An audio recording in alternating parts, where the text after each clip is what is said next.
Praise the lord.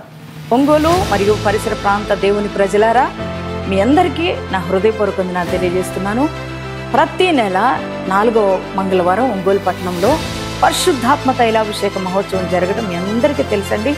మరి ఈ నెల అనగా సెప్టెంబర్ 23వ తారీఖు ఉదయకాలం 9 గంటలకు మరలా అంబేద్కర్ భవన్లో ఈ యొక్క పరిశుద్ధాత్మ తైలాభిషేక మహోత్సవం జరగబోతుంది. ఈ ఆరాధనలో పరిశుద్ధాత్మ దేవుడే కదలబోతున్నారు. శక్తివంతమైన ఆరాధన ప్రజలందరూ చేయబోతున్నారు. పరిశుద్ధాత్మ కుమ్మరింపు ప్రజల మీద కుమ్మరించబడబోతుంది. జీవితాలను మార్చే వాక్య సందేశాన్ని పరిశుద్ధాత్మ దేవుడు అందించబోతున్నారు. అంత మాత్రమే కాదు, నెమ్మది లేని వారు నెమ్మది పొందుకోబోతున్నారు. మరి అలాగే వ్యాధుల్లో ఉన్నవారు బాగుపడబోతున్నారు. అంత మాత్రమే కాదు, బంధకాల్లో ఉన్న వారికి విడుదల కలగబోతుంది. కనుక ప్రతి ఒక్కరూ కూడా మీ కుటుంబాలతో కలిసి రండి, దైవ దీవెనలు పొందండి.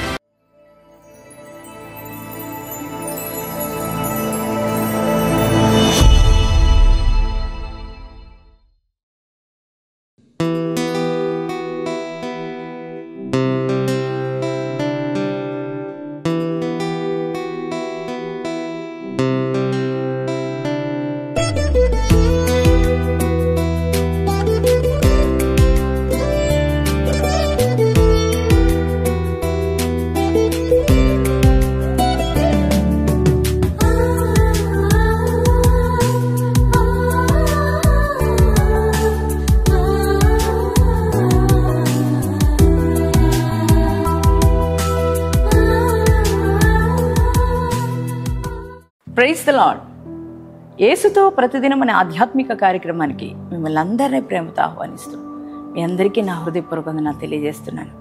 దేవుని బిడ్డలారా, మరి ప్రతి దినం ప్రార్థన వాక్యాన్ని క్రమం తప్పకుండా మీరు పాటిస్తున్నారని నమ్ముతున్నాను. ఇవి మన ఆధ్యాత్మిక జీవితాలను ఎంతగానో బలపరుస్తుంది. ఖచ్చితంగా క్రమంగా ప్రార్థించండి, దేవుని వాక్యాన్ని చదవండి. అలాగే ప్రతిదినం దేవుని యొక్క వాగ్దానాల ద్వారా మీ యొక్క ఆధ్యాత్మిక జీవితాన్ని బలపరుచుకునండి. మరి ఈరోజు కూడా శ్రేష్టమైన వాగ్దానం ద్వారా దేవుడు మనల్ని బలపరచబోతున్నారు. ఆ వాగ్దానం ఏమిటో చదువుకుందాం. యోహాను సువార్త 14వ అధ్యాయం 14వ వచనాన్ని చదువుకుందాం. నా నామమున మీరు నన్నేమి అడిగినను నేను చేతును. Praise the lord. ఎంత గొప్ప దేవుని మనం కలిగి ఉన్నాం కదా.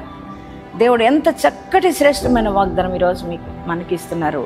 ఏమంటున్నారంటే, మీరు ఆ నామమున నన్నేమి అడిగినా నేను మీకు అది ఇస్తాను, మీకు చేస్తాను అని దేవుడు మాట్లాడుతున్నారు. దేవుని బిడ్డలారా, నీ యొక్క అవసరతల్లో, ఆర్థిక ఇబ్బందుల్లో, అనారోగ్య పరిస్థితుల్లో, వేదనలో, మరి అనేక రకాల సహాయం నీకు అవసరమైనప్పుడు మీ బంధువుల్ని, స్నేహితుల దగ్గరికి వెళ్ళి నువ్వు అడిగావు కదా. మరి వారు ఒక రోజు చెప్పారు నీకు ఏమనంటే, నీకు ఏది కావాలని నన్ను అడుగు అన్నారు.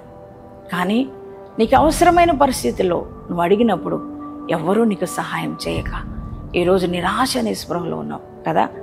నేను ఎవరిని అడిగినా నాకేం చేయట్లేదు ఏంటి, నాకు అందరూ ఉన్నారు కానీ ఎవరూ నాకు సహాయం చేయట్లా, ఎవరూ నాకు తోడ్పాట్లే అని మరి ఆ నిరాశతో ఉన్న నీతో ప్రభు అన్నారు, బిడ్డ నువ్వు ఎవరెవరినో అడగటం ఎందుకు, నా నామమున నువ్వు నన్నేది అడిగినా నేను నీకు ఇస్తాను కదా అని నీ దేవుడు అంటున్నారు. యేసయ్య ఎంత గొప్ప దేవుడు. ఆయన నామాన్న నువ్వు ఏది అడిగినా నీకు ఇచ్చే దేవుడు నువ్వు కలిగి ఉన్నావు. దేవుని బిడ్డ, నీకేం కావాలి? బిడ్డలు కావాలా? వివాహం కావాలా? ఉద్యోగం కావాలా? నీ వ్యాపారాలు వర్ధిల్లాలా? నీ చేతి పని దీవించబడాలా? నీ కుటుంబం కట్టబడాలా? నీ రోగం పోవాలా? నీకు ఏది కావాలో దేవుడు అన్నాడు, నన్ను అడుగు నేను నీకు ఇస్తానన్నాడు. దేవుని బిడ్డ, అడగడం అంటే ప్రార్థన చేయడం. నువ్వు దేవునికి ప్రార్థన చేస్తే, యేసయ్యా నీ నామములు ఇది నేను అడుగుతున్నా, నాకు ఈ సహాయం చేయి, నా బిడ్డలు నువ్వు, నా రోగం తొలగించు, నాకు ఉద్యోగం దయచేయి, నువ్వు ఏదైనా కానీ యేసయ్య నామంలో నువ్వు ప్రార్థన చేస్తే దేవుడు నీకు అది ఇస్తాను అని నీకు వాగ్దానం ఇస్తున్నాడు. దేవుని బిడ్డ, ఎంతోమందిని అడిగి అడిగి అడిగి వేసారిపోయిన స్థితిలో ఉన్నావు, కృంగిపోయిన స్థితిలో, దిక్కుతోచని స్థితిలో ఉన్నావు. అటువంటి నీతో దేవుడి ఉదయకాలం దేవుడు మాట్లాడి ఉన్నారు కదా, ఈ వాగ్దానం ఇచ్చారు. అందుకే ఈ వాగ్దానాన్ని బట్టి ధైర్యం తెచ్చుకో. యేసయ్యా నీ నామమున నేను అడుగుతున్నా, నాకు సమస్తము దయచేస్తావని నేను నమ్ముతున్నానని నువ్వు నమ్మకంతో, విశ్వాసంతో నువ్వు ప్రార్థన చేయగలిగితే దేవుడు ఖచ్చితంగా నీ జీవితంలో గొప్ప కార్యాలు జరిగించబోతున్నాడు. నువ్వు అడిగింది నీకు ఇవ్వబోతున్నాడు. మరి ఈ వాగ్దానం రిసీవ్ చేసుకుంటున్నారా? నమ్ముతున్నారా? అయితే మీ అందరి కొరకు నేను ప్రార్థన చేయబోతున్నా. కళ్ళు మూసుకుందాం, ప్రార్థన చేసుకుందాం. Thank you father. పరిశుద్ధ మహోన్నతులకు దేవుని కొందనాలు. ఈరోజు ఎంతో శ్రేష్టమైన వాగ్దానం మాకు ఇచ్చావు ప్రభా. నా నామమున మీరు నన్ను ఏది అడిగినా నేను మీకు ఇస్తానన్నావు కదయ్యా.